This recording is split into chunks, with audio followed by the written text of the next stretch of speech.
nesta semana, o Sempre um Papo continua com o tema Sociedade Fissurada, com a filósofa Márcia Tiburi e a psicóloga Andréa Dias.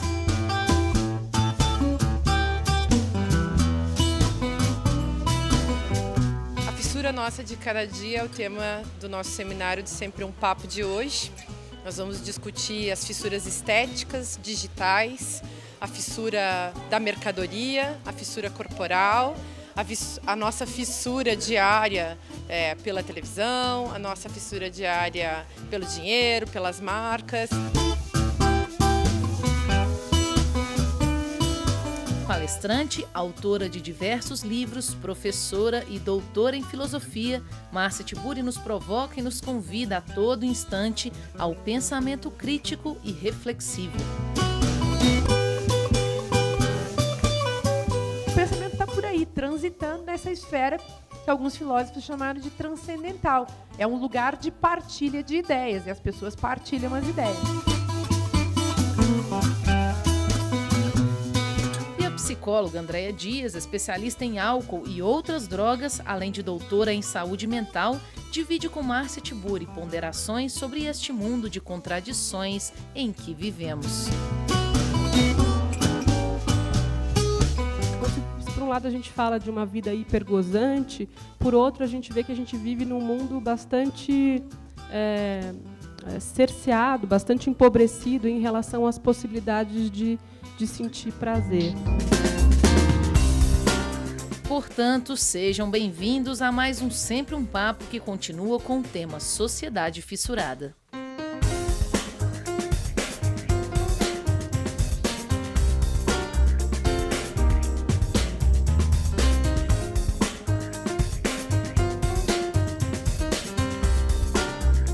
A fissura nossa de cada dia. Quando eu bolei esse título, a ideia era muito falar da fissura nossa de cada dia, tipo o pão nosso de cada dia. Quer dizer, o que me cabe a cada dia, o que eu uso a cada dia para suportar cada um desses dias. Legal de pensar também nesse aspecto, na questão dos AAs e NAs, porque a prática elementar também de cada um desses indivíduos que comparecem nesse tipo de contexto envolve também pensar um dia por vez. Mas todo bom existencialista pensa um dia por vez. Então, um dia por vez. Hoje vou viver assim, amanhã posso viver outra coisa. E pensei nisso, então, para que a gente pudesse se colocar nesse lugar do fissurado. É muito fácil também a gente tratar o fissurado como um outro lá. É que nem a prostituta, é sempre o outro lá. O corrupto é o outro lá. O bandido é o outro lá. O burro é um outro lá.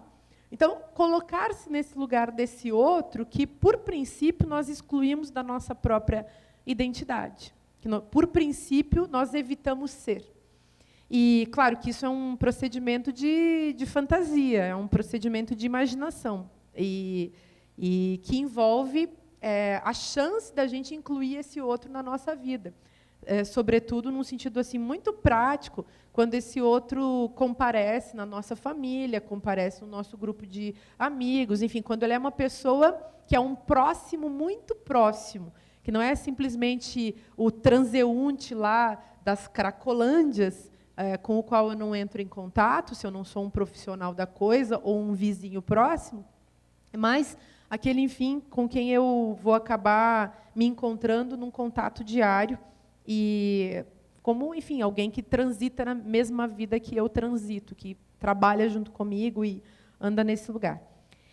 E eu, então, para falar dessa fissura nossa de cada dia, gostaria de retomar, e pensei a seguinte linha de argumentação. Queria colocar como pano de fundo alguns filósofos, e eu vou falar dessa sequência para vocês, desses filósofos que estão assim, participando dessa construção num diálogo com a minha percepção e com a minha construção agora, apenas para que vocês saibam desse pano de fundo, e a partir daí eu vou falar livremente, me apropriando de um tanto de teorias que eu estudei, que eu fiquei investigando, e, ao mesmo tempo, trazendo essas teorias para a nossa compreensão dessa sociedade fissurada. É claro que esse conceito de sociedade fissurada ele não poderia ter sido construído do nada. Então, por mais que a gente tenha partido de quase de uma intuição, nós tivemos que construí-lo a partir de uma pesquisa, e, nesse caso, também de uma pesquisa no campo dos conceitos. E os filósofos, então, que estão por trás, numa linha direta aqui do que eu vou falar, são Marx, Walter Benjamin, Kojève, e Theodor Adorno e Agamben. Então, de vez em quando eu vou citar esses filósofos, que têm pontos em comum e pontos de divergência. Gostaria muito que vocês pudessem também dialogar com isso e trazer perspectivas diferentes nesse contexto. A ideia de sociedade fissurada não pode ser tratada por nós como a ideia de um universal puro e simples. Então, se existe uma sociedade fissurada, é preciso refletir onde nós podemos escapar da fissura. Quer dizer, a fissura está dada, mas existe alguma coisa que, ao mostrar, ao denunciar a fissura, talvez nos permita colocar um pé para fora dessa fissura toda. E aí, nesse ponto, não universalizar a fissura nos ajuda também a não banalizar a ideia de fissura. Eu acho bem legal a gente colocar perguntas sobre a sociedade fissurada, nesse sentido de uma sociedade que produz os seus próprios dispositivos de controle, de segurança e de automanutenção, no sentido de sempre se produzir como um poder, enquanto, ao mesmo tempo, só pode se constituir dessa maneira a partir de uma separação radical em relação ao espaço, enfim, dos seus indivíduos, dos seus participantes. A primeira cisão assim dessa sociedade fissurada é justamente essa que existe entre o todo da sociedade, que é estabelecida em cima de se estabelece em cima de um discurso, que se aglutina em cima de um discurso, que cria essa aparência de unidade em cima de um discurso, seja científico, seja religioso, seja político, seja mercadológico, e por aí vai, e, ao mesmo tempo, massacra os indivíduos debaixo desse discurso. Então, nós não participamos dessa sociedade. Isso é que é interessante de pensar. Cada vez que a gente reflete, a gente mostra, na verdade, uma cisão que, quando a gente não reflete, essa cisão simplesmente age sobre nós sem nenhuma chance que nós consigamos nos livrar delas. Por mais que nós sejamos participantes dessa sociedade, nós não precisamos ser simplesmente o resultado inevitável dessa sociedade. Claro que eu estou defendendo uma ideia de liberdade do sujeito e tentando colocar na nossa perspectiva a potência desse sujeito contra os dispositivos de desobjetivação que são próprios de uma sociedade como essa, que a gente vem falando e designando como sociedade fissurada. E agora a gente vai falar daquilo que nos aproxima dos fissurados, pensando especificamente em valores e ideais em torno dos quais a sociedade se organiza, e sempre observando que o plano coletivo é aquele que vai oferecer os elementos, os ingredientes para a produção do sintoma no plano individual. Por isso que é complicado pensar no sintoma individual como um atributo daquele sujeito, como no caso da toxicomania, né, como uma aberração social, como muitas vezes é colocado na mídia, né, como se a toxicomania nada tivesse a ver com a cultura na qual a gente vive. Então, a gente sempre precisa pensar que o sintoma individual ele só pode acontecer como um retrato, né, das formas de entender e viver a vida que estão sugeridas no plano social. Então, no plano coletivo, dá para dizer que, nos dias de hoje, a gente não dispõe mais de um mundo de referências claras, bem demarcadas, que acaba determinando o que é esperado de cada um com base no lugar designado pelo nascimento. A gente não tem mais um mundo que dê amparo e que dê estabilidade à existência. Então, as escolhas, as referências, elas estão transferidas para o particular. As decisões elas se dão no caso a caso, né? Então, trocando em miúdos, não há nada ou não há ninguém que mostre um caminho a ser seguido, que diga vá por aqui ou por aqui não, né? E, nesse sentido, a gente vive nesse mundo desorientado, que, se, por um lado, acaba abrindo um caminho e uma certa margem de manobra para a construção de trajetórias singulares de existência, é um mundo que nos coloca de frente a uma grande incerteza e a um grande desamparo. Então, desse estado de coisas, a gente pode extrair um desejo tortuoso e, ao mesmo tempo, muito atraente, que é esse desejo de tutela e de submissão.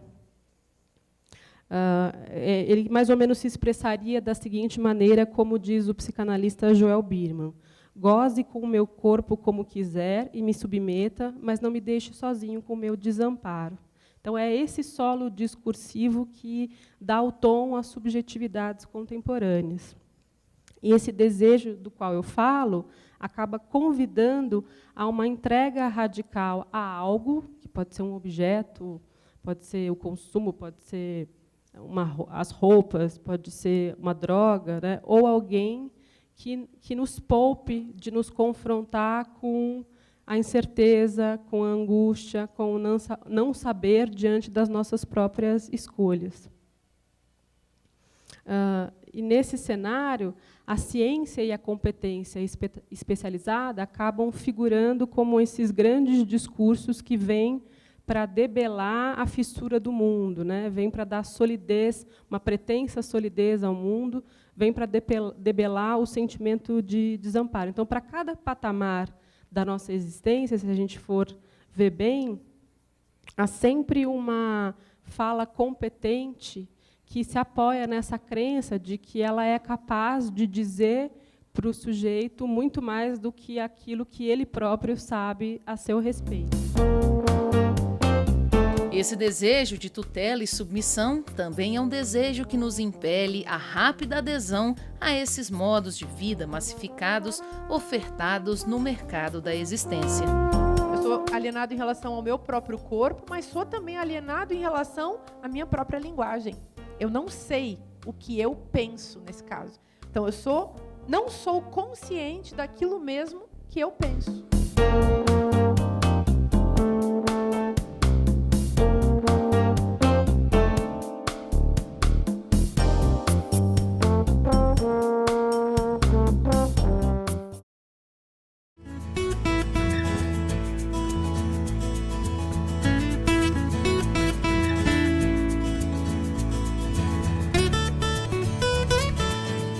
Tema Sociedade Fissurada, com a filósofa Márcia Tiburi, e a psicóloga Andréia Dias expande sua discussão e, neste bloco, debate o corpo e a indústria farmacêutica. A Márcia e a Andréia conseguiram assim, decodificar, né, todo o pensamento dessa filosofia, desses grandes filósofos e autores, de uma forma assim, que traz para o senso comum, faz a gente refletir bastante. Uma das questões que, para mim, ficou sempre muito clara na elaboração desse conceito de fissura, é que toda fissura é estética. Quando a gente fala que uma fissura é estética, isso significa o quê? Ela se dá sempre ao nível da nossa experiência perceptiva. Se dá sempre ao nível da nossa linguagem, da nossa sensibilidade, do nosso ser no mundo. Nós estamos aqui posicionados como indivíduos, e a nossa experiência como indivíduos é uma experiência corporal. Na nossa linguagem, a experiência da fissura já está dada quando nós enunciamos o nosso corpo. Então, meu corpo, nosso corpo, o corpo. O corpo já é um fissurado, digamos, uma instância separada na nossa linguagem, como se ele fosse um objeto por trás do qual existe um sujeito. Todos esses filósofos que eu citei, de uma maneira ou de outra, eles conduzem a uma crítica dessa ideia de sujeito, que é essa figura mental, que tem uma origem na filosofia de Descartes, que depois passeia pela filosofia moderna, chega em Kant, sendo aquela espécie de eu que acompanha, pelo menos na filosofia do Kant, o eu que acompanha todas as minhas representações. Então, eu posso pensar a partir dessa ideia de sujeito, mas é uma ideia, sim, que se coloca para nós como um operador em oposição a um corpo que ele pode tomar como objeto, porque ele pode pensar esse corpo. E os filósofos mais críticos, a partir do século XIX, por exemplo, o próprio Marx, que eu citei, mas outros, Nietzsche, Schopenhauer, vão trabalhar muito mais com a ideia de um corpo que ele mesmo é pensante. Então, a nossa ideia de sujeito já seria essa individualidade existindo, no caso do Schopenhauer também, que é um cara muito legal, já instaurada na dor do mundo. Então, já por ser um sujeito de desejo, eu já estou colocado dentro da dor do mundo, no caso do Schopenhauer. Mas eu queria entrar um pouco na filosofia do Marx, por quê?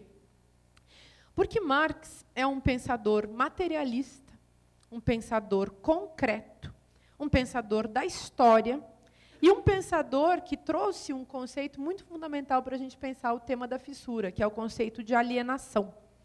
E o que é a alienação? A alienação nada mais é do que uma separação desse ser humano, dessa figura individual, em relação a tudo. Estar alienado é desprender-se, estranhar-se, não ser junto com, por exemplo, a natureza. É também estar não sendo junto com o próprio corpo, como eu falei antes. É, ao mesmo tempo, não estar sendo junto, ou estar não sendo junto com o próximo, que é o outro corpo com o qual a gente necessariamente entra em contato, desde que somos animais, primatas, mamíferos, tudo isso, né? Bom lembrar, de vez em quando, que a gente é um animal primata e mamífero. E uma questão bem fundamental também, nessa ideia geral de alienação, nessa teoria que eu estou aqui levantando para vocês apenas em rápidas pinceladas, é justamente a da alienação em relação a si mesmo. Então, eu sou alienado em relação ao meu próprio corpo, mas sou também alienado em relação à minha própria linguagem. Eu não sei o que eu penso, nesse caso. Então, não sou consciente daquilo mesmo que eu penso. Por que eu estou falando do que eu penso? Porque a nossa linguagem é o nosso pensamento. Em que outro lugar surge o nosso pensamento? O nosso pensamento mais básico, esse pensamento coletivo usado todos os dias, aí uns com os outros, é um pensamento coletivo que é o senso comum, mas é um pensamento. Tanto que a gente pode comprar pensamento, a gente pode ler e pegar um pensamento, roubar um pensamento. O pensamento está por aí, transitando nessa esfera que alguns filósofos chamaram de transcendental. É um lugar de partilha de ideias, e as pessoas partilham as ideias. Ora, o pensamento reflexivo seria um pensamento capaz de saber que é pensamento, e que poderia, então, operar uma análise, que também acaba sendo uma forma de anatomia, né, de separação, poderiam operar uma análise que seria capaz, então, de mostrar onde eu posso fazer a crítica do próprio sistema. Nesse sentido, a crítica seria uma fissuração positiva. Então, vamos pensar isso também, né? Eu fissuro positivamente, eu reparto positivamente para poder chegar num outro lugar, para poder, enfim, entender o que está se passando. É uma espécie de anatomia, nesse caso, né? Bom, mas essa questão, então, da alienação, ela já é fundamental, porque, a partir dessa teoria, nós podemos chegar ao estágio de pensar o que significa essa separação que está dada pelo simples fato de que nós somos sujeitos de linguagem e sujeitos que, convivendo uns com os outros, acabamos, enfim, forjando separações as mais diversas. No caso de Marx e dos seus seguidores mais interessantes, o problema da alienação não é, enfim, o problema da minha alienação enquanto ser de linguagem, pura e simplesmente, no sentido de que tem a natureza fora de mim e eu encontro uma palavra para poder designá-la. Isso é da condição humana, tudo bem. O problema é a alienação produzida dentro de um contexto social, e econômico e político. E eu diria que esse social, econômico e político é também estético. O corpo fissurado nega sua própria corporeidade e vive em uma obsessão à aparência, ao mundo do adeus ao corpo, que também é o mundo da vida digital, que é como se eu vivesse uma fantasmagoria, a minha própria robotização. O corpo que eu já joguei fora, o que vive no meu lugar é o meu fantasma, o meu espectro é aquilo que eu não sou. Agora, diante desse desamparo bastante agudo e radical, o que acontece? O corpo acaba acenando como uma fonte de certeza. Então, a gente tem aí bioidentidades, né, que acabam se apoiando cada vez mais na dimensão corpórea, né, onde a vida psíquica ela acaba sendo, isso é muito importante. Então, essas bioidentidades, nessas bioidentidades, a vida psíquica tende a ser traduzida e processada em termos de avaliações e indicadores neuroquímicos. Todas as nossas emoções, agora, elas se traduzem num equilíbrio ou num desequilíbrio cerebral, né? Aqui a indústria farmacêutica também entra assim, em cheio, que a gente vai falar mais adiante. O Francisco Ortega, que é um filósofo, ele fala de uma prática atual que é a bioascese contemporânea, onde o que se busca é a saúde, é o corpo perfeito, essa promessa de prolongamento ao máximo da vida e perante uma árdua tarefa de disciplinamento dos corpos, né? Então, trata-se de um sujeito que se autocontrola, que se autovigia, que se autogoverna, que se autopericia, né? Também a gente tem uma cultura que é obcecada pela gestão dos riscos, né? O que faz bem, o que não faz bem à saúde, né? O que pode, o que não pode comer, o que pode ou não pode tomar, enfim. Ela acaba sendo obstinada, né, ávida pelo controle e pelo cálculo dos excessos, num funcionamento, curiosamente, muito restritivo ao uso e à diversificação dos prazeres. Então, se por um lado a gente fala de uma vida hipergozante, por outro a gente vê que a gente vive num mundo bastante cerceado, bastante empobrecido em relação às possibilidades de sentir prazer. Como diz a antropóloga Miriam Goldenberg, o corpo acaba se tornando esse lugar da admiração moral e da ordem. Então, o imoral passa a ser o corpo que não se coaduna aos padrões exigidos. Nessas bioidentidades, ou nessas identidades somáticas, a Maria Rita Kell, que também é psicanalista, ela fala uma coisa interessante, ela diz que o corpo se tornou o nosso patrimônio, né? Então, a obra da nossa vida, hoje em dia, é o nosso corpo. Então, como a Márcia disse, diferentemente das gerações dos anos 60 e 70, em que o consumo das drogas possuía o estatuto de ruptura, já na cena eletrônica, o corpo está a serviço de um artefato tecnológico, sintético, que é o êxtase, né? Além de outras substâncias, claro, mas que vem possibilitar essa maximização do desempenho na balada. Então, o alto rendimento, como esse valor estruturante das bioidentidades, pressupõe a produção de sujeitos competentes, de sujeitos hipergozantes, como mais uma competência, em todas as esferas da vida, incluindo o lazer. Então, a gente está diante do ideal de um homem não perecível, não sofredor, mestre de si mesmo. E, pensando nesse homem não sofredor, não dá para deixar de lado a questão da indústria farmacêutica. A indústria farmacêutica que ganha uma popularidade justamente numa cultura em que o bem-estar, falando até mesmo do título do programa, né, da Globo, o cultivo do bem-estar está em alta, né? Ou melhor dizendo, de precisar estar muito mais do que bem. Então, nesse cultivo todo do bem-estar, certos afetos que também fazem parte da nossa existência acabam sucumbindo a essa ditadura dos estados de humor e acabam perdendo terreno. Então, mais especificamente, a tristeza e o sofrimento, que acabam se tornando emoções malditas, né? Elas acabam sendo desalojadas de seu lugar nos domínios da vida. Então, sofrer hoje em dia nos coloca diante de uma solidão muito grande e de um desamparo muito grande. Afinal de contas, ninguém sofre, isso já é uma coisa ultrapassada, só sofre quem quer, né? Então, diante desses afetos que não encontram inscrição no laço social, a indústria farmacêutica se consagra como esse grande bálsamo, né? Ela vai e oferta os seus produtos atraentes, que são os antidepressivos, os calmantes, os indutores do sono, os estimulantes, os inibidores do apetite, e acabam reduzindo a psique também a explicações de ordem fisicalista. A indústria farmacêutica acabou se transformando nesta indústria do bem-estar. Então, o bem-estar se tornou um produto.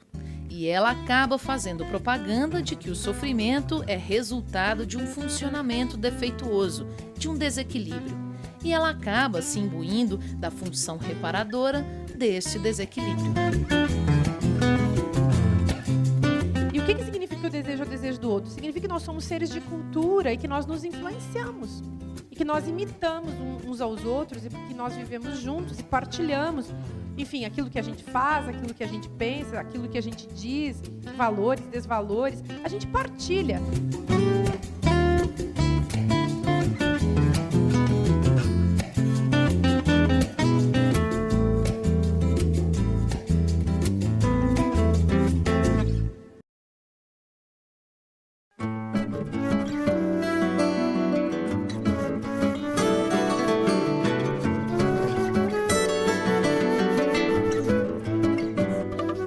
Consumismo dos dias atuais. Esse é o tema da discussão deste bloco do programa Sempre um Papo, com Márcia Tiburi e Andréia Dias.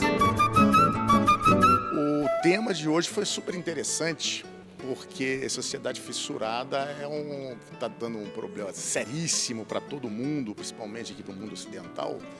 A questão das drogas, a questão dessa fomeagem de comprar demais, os relacionamentos pessoais. Mas então, o problema do Marx é então que o ser humano, na sua própria constituição mais íntima como ser humano, quem é esse ser humano? Ele é um ser que se realiza como ser que trabalha, como ser que faz coisas. E então ele produz os objetos para a sua subsistência, ele pratica a agricultura, ele pratica a criação de animais, ele, enfim, pratica a arquitetura, ele pratica também a arte, e pratica a medicina, pratica a ciência, pratica também o discurso. O ser humano é um ser de praxis, ele faz coisas. E essas coisas que ele faz e se realiza nessas coisas.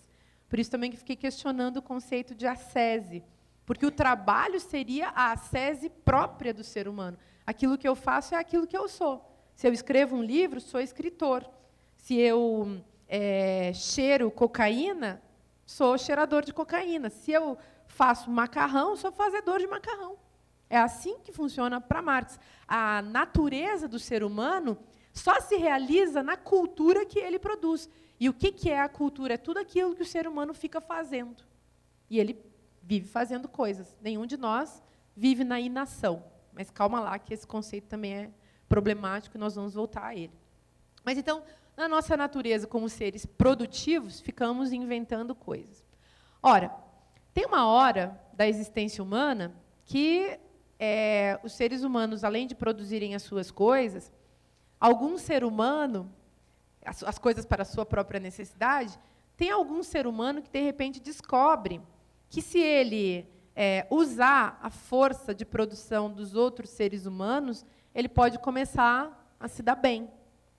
Então, o capitalista vai ser justamente aquele indivíduo que vai usar, que vai aprender a administrar e manipular, por meio sempre de uma dominação, a força produtiva das outras pessoas. E o que vai acontecer nesse momento, que é o momento, enfim, do capitalismo que nos acompanha desde o judaísmo e o cristianismo, e, quer dizer, quando a gente chega, assim, a gente sai do feudalismo, entra na burguesia, no mercantilismo, na verdade, a gente está só reproduzindo a mesma estrutura de dominação, o capitalismo, então, é arcaico, né, nesse sentido.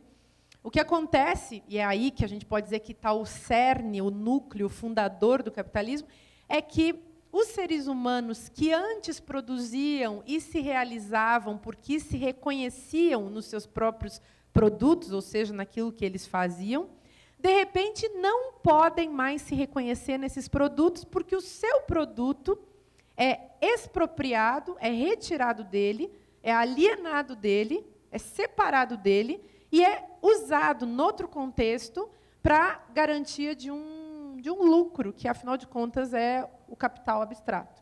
Então, é essa ideia de que nós podemos sempre dominar os outros, fazendo com que eles produzam coisas que nós vamos vender, e que essas coisas que eles produziram, eles jamais vão poder ter de volta. Jamais vão poder ter de volta, porque o salário que a gente vai pagar para eles, para que a gente possa ter um lucro, será o dinheiro, enfim, que a gente vai dar para eles de volta, é muito pequeno perto do valor que a própria mercadoria que eles produziram adquiriu.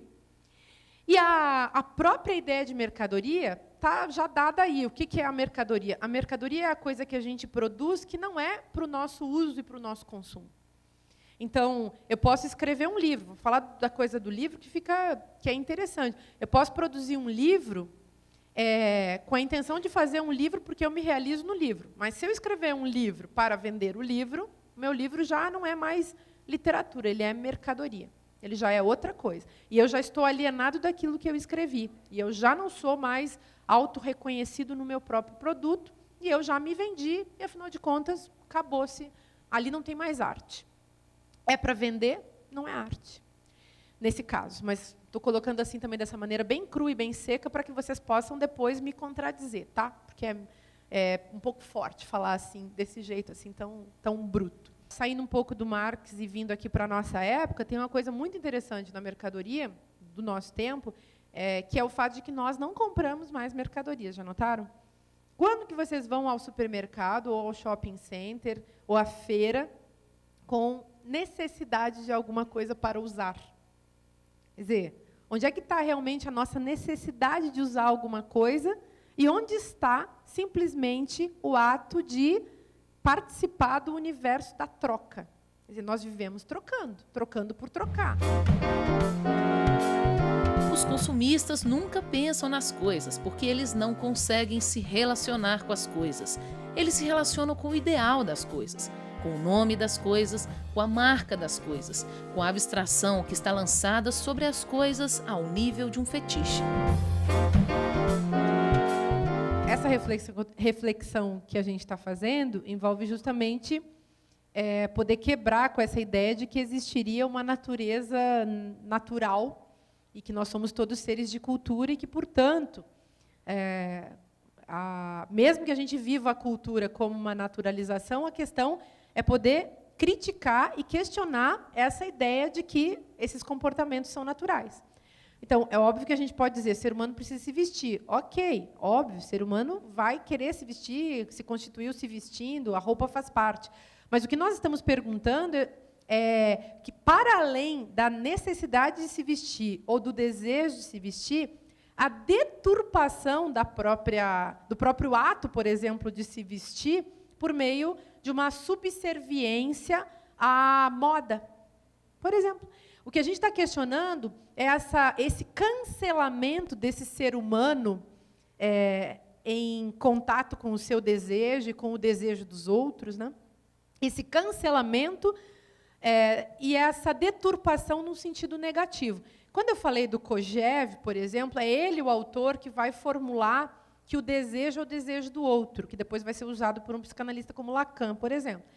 E o que significa que o desejo é o desejo do outro? Significa que nós somos seres de cultura e que nós nos influenciamos, e que nós imitamos uns aos outros, e que nós vivemos juntos e partilhamos, enfim, aquilo que a gente faz, aquilo que a gente pensa, aquilo que a gente diz, valores, desvalores, a gente partilha. É como se a democracia nada mais fosse do que a continuidade do nosso modo de ser, porque nós vivemos juntos uns dos outros. Agora, a deturpação, o que é? É eu começar a considerar que o outro é o meu algoz, isso claro, sem reflexão, o outro é o meu algoz que simplesmente me mede como se eu fosse um cadáver pronto a ser colocado dentro de um caixão, ou dentro, por exemplo, de uma roupa da moda, ou dentro de uma aparência da minha pele, do meu cabelo, do meu jeito de ser, que tem que se encaixar dentro de um protótipo, obviamente, pré-estabelecido.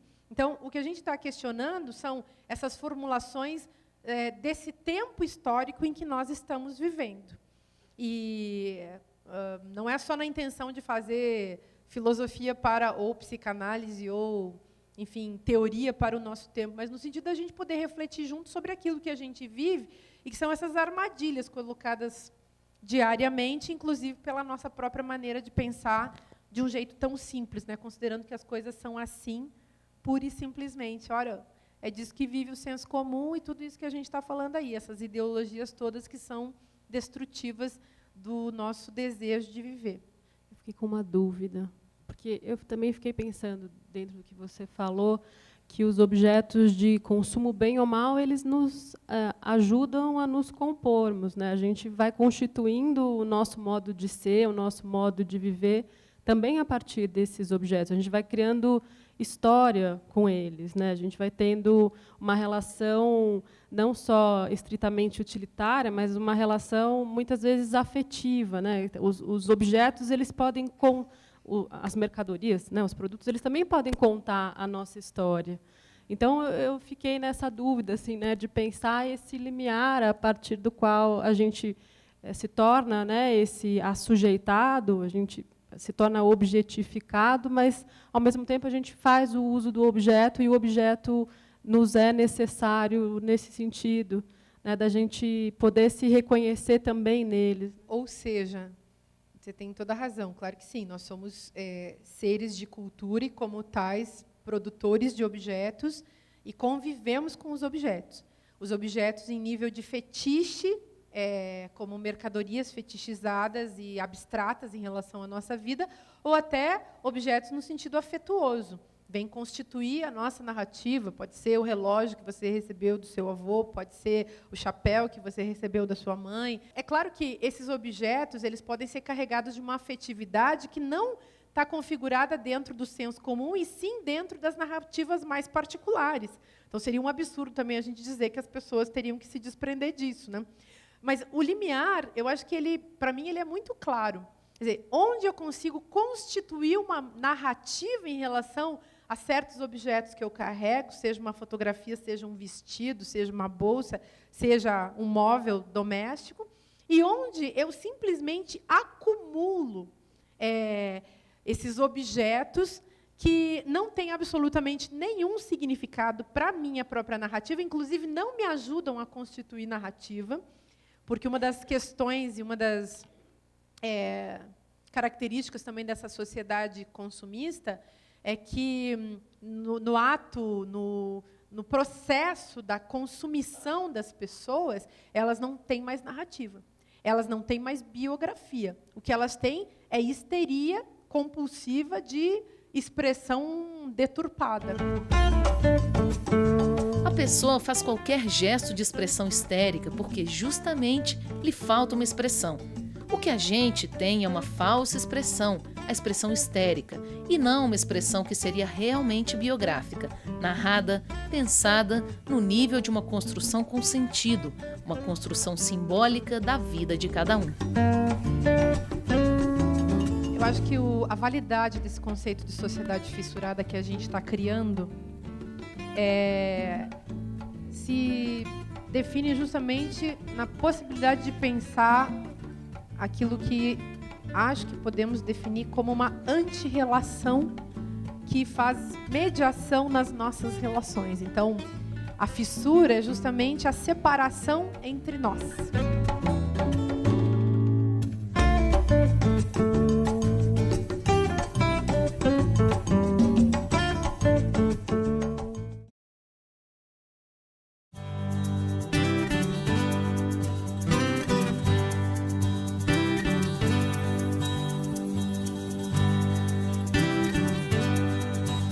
Eu acho que ouvir ideias de outros é enriquecedor, né? E compartilhar é uma das tarefas fundamentais do ser humano, né? Para superar impasses e dificuldades, achar caminhos de um futuro onde que a nossa inconsciência é melhorada ou acha jeitos de enfrentá-la. Para encerrar o Sempre um Papo desta semana, Márcia Tiburi e Andréia Dias falam sobre os vícios e as relações interpessoais do mundo contemporâneo. Usar drogas ou não usar drogas? A vida é uma droga a droga é uma vida. Essa a analogia que o filme trabalha todo o tempo. E que é uma pergunta, por isso que eu coloquei ontem como sendo a pergunta de Sísifo, de uma sociedade drogada, viciada, cheia de oportunidades estupefacientes, que é essa pergunta sobre o sentido de viver dentro ou fora da droga.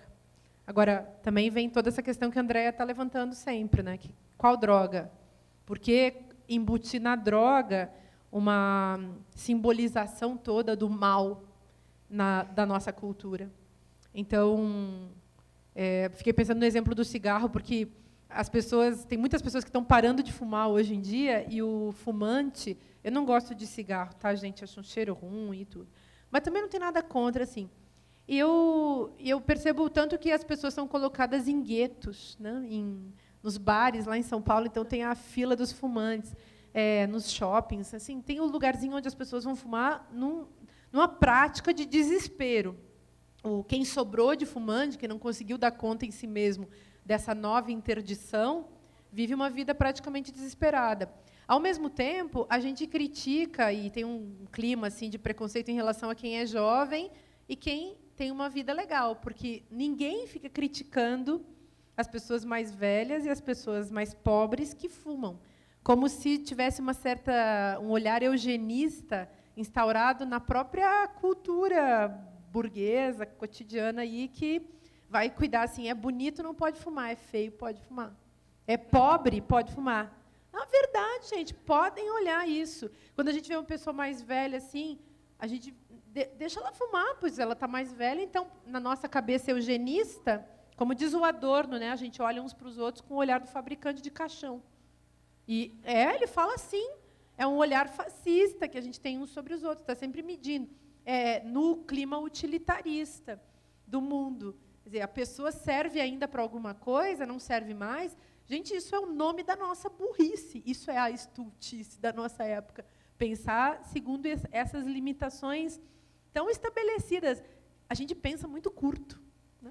Será que, como ela disse, esse drogado, esse toxicômano, que se retira do mundo, que está num certo... Será que ele também não acaba adotando um certo distanciamento em relação ao mundo e nesse clichê da dificuldade de inserção, né, que as pessoas dizem, bom, ele não se insere. Será que ele não está denunciando alguma coisa? Que eu acho que é o que ela está colocando. Não tem aí uma denúncia, né, em relação a esse mundo? Que mundo é? Que é o filme, né? É o filme. Que mundo é esse? Tem né? essa denúncia. Ao mesmo tempo, o que eu acho perigoso, porque a denúncia é bonita.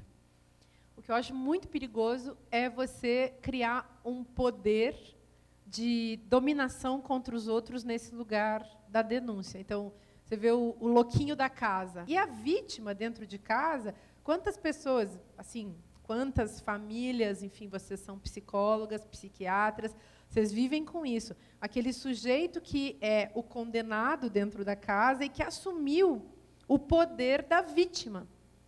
O poder do excluído, o poder do louco, do pobre coitado, do drogado, Eu acho que pode ser. Dependendo do contexto, a acolhida tem que acontecer. Vocês são profissionais da acolhida e da escuta. Mas, no contexto político, já não sei. Já não sei. Eu já tive muitas práticas, sobretudo porque eu sou professora, não trabalho em consultório, não sou psicóloga, mas na sala de aula, muitas situações de acolhida, muitas, todo o tempo, há 20 anos, e constantemente. Mas também algumas situações em que não poderia haver uma acolhida. Acho que a gente tem sempre que ficar nessa linha tênue, que é de perceber até onde ir, mas sempre tem um risco. Existem, aliás, muitos riscos, mas, ao mesmo tempo, a gente não pode simplesmente se desmanchar em todos os contextos.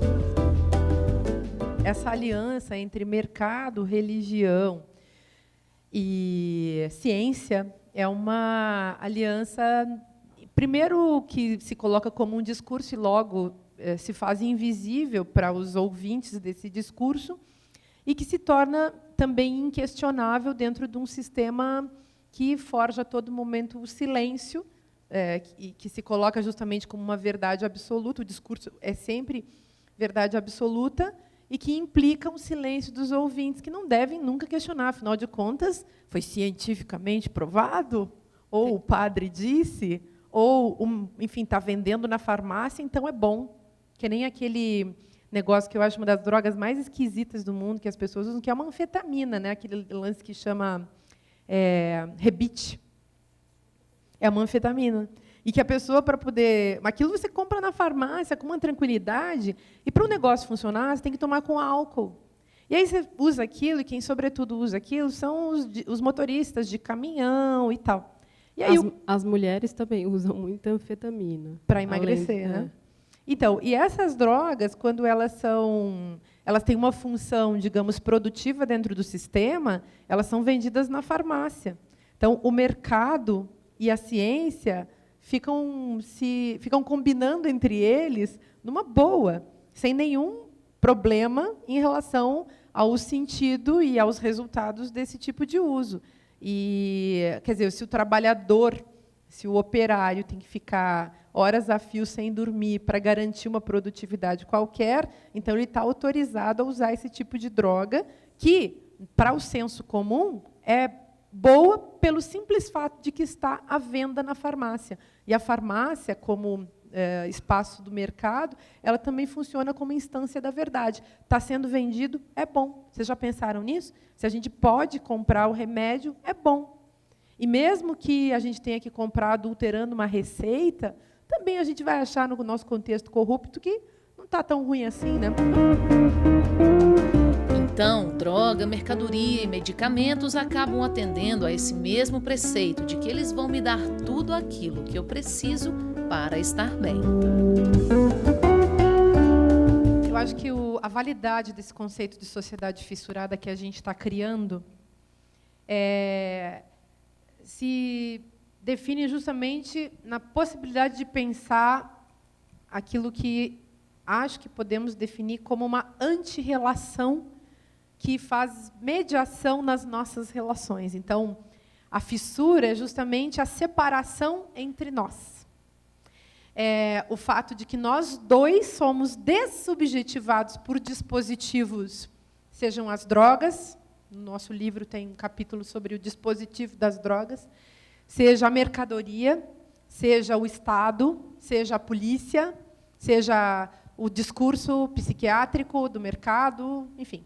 Então, nós somos todos dessubjetivados pelos aparelhos ideológicos do Estado.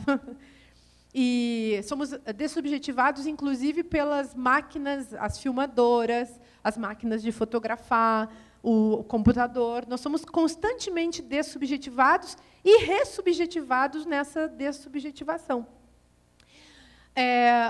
Cabe saber assim, onde é possível sustentar algo como liberdade, dignidade, autocompreensão, ascese, que são nomes assim anacrônicos na nossa época.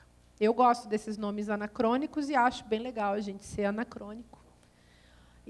Mas é uma coisa que eu acho que é necessário de se pensar nesse contexto, porque a fissura implica justamente que nós não estamos aqui. O que está aqui é uma pura medialidade. Não, claro, veja, eu e você aqui conversando, talvez a gente conseguindo pensar junto, vocês pensando, nós pensando, eu e André fazendo o nosso livro, tendo as nossas conversas, vocês também, enfim. Nós estamos tentando, por meio de diálogos, subjetivações. A amizade é isso, amor também é isso. Se você conseguir ter isso de verdade, você está construindo uma vida em que a sua subjetividade está sustentada. Mas, fora disso, os mecanismos do poder são de dessubjetivação, ou seja, é para você virar espectro mesmo. Porque, sendo um espectro, um robô, você vai consumir melhor. E você não vai incomodar ninguém. E você não vai pedir para a vida ser diferente. E você não vai levantar a ideia de que um outro mundo é possível. Então, a manutenção da antirrelação é a sustentação da antipolítica também.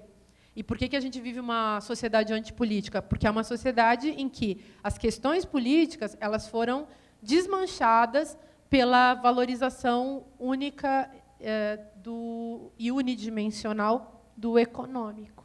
E o econômico é fora digamos assim, na contramão de uma relação política nesse contexto. Então, contra isso, só uma renúncia, uma revolta e, como eu falei antes, uma prática ateísta concreta. Você falou palavra íntegro, é uma palavra ótima no contexto da sociedade fissurada. A sociedade fissurada é uma sociedade em que você nunca é íntegro, você nunca é inteiro.